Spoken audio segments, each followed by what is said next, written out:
موضوع مغربی معاشرت میں ازدواجی زندگی اور خاندان کا بحران۔ مغربی معاشرت نے عورت کو اس کے اصل مقام اور ذمہ داریوں سے دور کر دیا ہے۔ شادی شدہ زندگی جو کبھی محبت، تعاون اور خاندان کی خدمت پر مبنی تھی، اب محض ظاہری تعلقات تک محدود ہو گئی ہے۔ نکاح کا رشتہ جو تمدن کی بنیاد سمجھا جاتا تھا، اب کمزور سے کمزور تر ہو چکا ہے۔ نسلوں کی افزائش کو برتھ کنٹرول، اسقاط حمل اور حتیٰ کہ قتل اولاد کے ذریعے روک دیا جاتا ہے۔ معاشرتی قدریں اس قدر بدل گئی ہیں کہ جو کام کبھی شرمناک سمجھے جاتے تھے، اب عام اور قابل فخر قرار دیے جا رہے ہیں۔ معاشی آزادی نے عورت کو مرد سے بے نیاز کر دیا ہے۔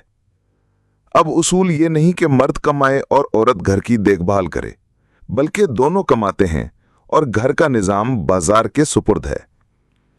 ایسی صورت میں خاندان اور گھرانے کی اہمیت ختم ہوتی جا رہی ہے اور تعلقات محض وقتی خواہشات کی تسکین تک محدود رہ گئے ہیں۔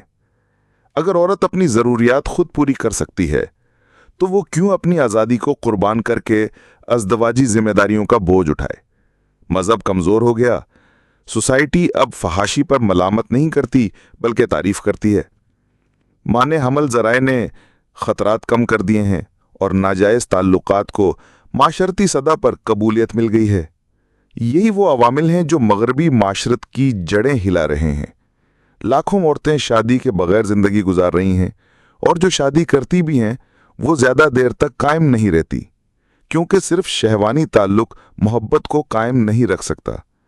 نتیجہ یہ ہے کہ اکثر شادیاں طلاق یا علیحدگی پر ختم ہو جاتی ہیں۔